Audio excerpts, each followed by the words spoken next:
survivors of a crash. Stranded on a remote tropical island. Young, afraid, alone. Well, not quite. They're part of a 90-member production team brought together on the island of Jamaica to film Nobel laureate William Golding's classic novel of struggle and survival, Lord of the Flies. Originally written in 1954, it's the story of how young military cadets fight to maintain order in the midst of chaos. 29-year-old Harry Hook is the director of this contemporary version of Golding's timeless adventure. It's a terrific the allegory of good and evil. Basically, the structure of society is very fragile, and when those sort of rather fragile bits of clothing start to get stripped away, we aren't all that nice underneath very often.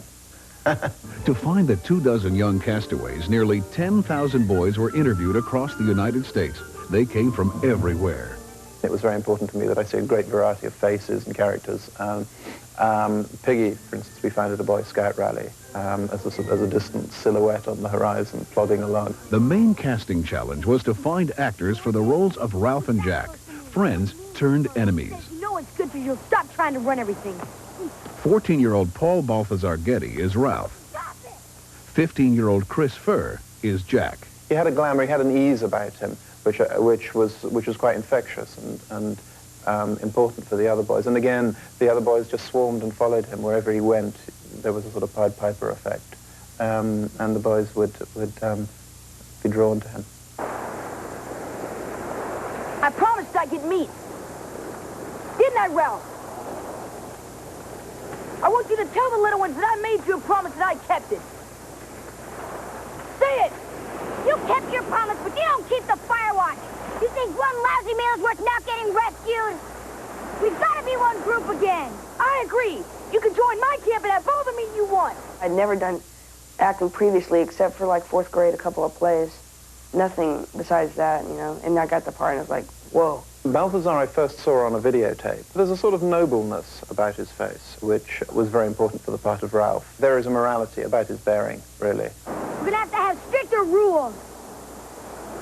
To hand out demerits, I guess. Demerits? Demerits? I was in school taking art, and this casting lady walks in looking for faces, and I thought she was a substitute or something, and she says, "Can I meet you after the class?" I thought I was, you know, detention or something.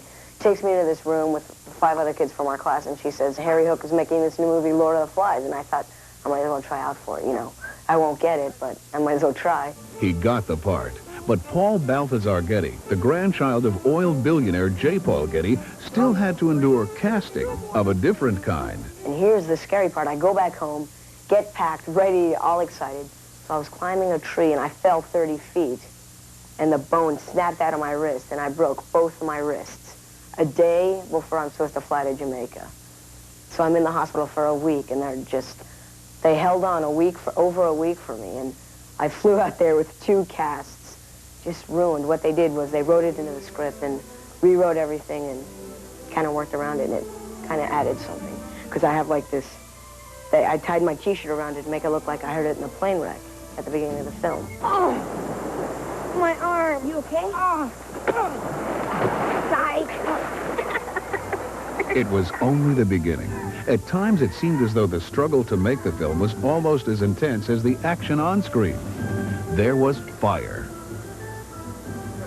Harry came up with an unusual one I've never done before in 26 years. Make an explosion with fire coming out of the water. That was kind of a cute one, but we did it. Worked out real nice.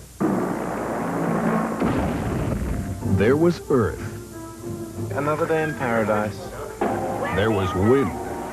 Hurricane Gilbert shut down production for days and nearly destroyed the Jamaican coast. We had like safety lines to go to the restroom. It was wild, and every time we go to the restroom, we'd see trees flying around and stuff. Looking back, it was the best thing that ever happened as far as the film was concerned. Extraordinary bonding thing if you go through a thing of hardship like that with the crew and the children. At that moment, everything came together, and the result is a film that lives up to the vision of Golding's work. I don't want them to go, wow, that was a nice movie. I want them, like, shocked. That's my opinion. I don't want it to be, like, kind of mainstream kind of teeny movie. I want people like, you know, they don't really know if they love it, they don't know if they hate it. They're not really sure until they're out there and they think about it.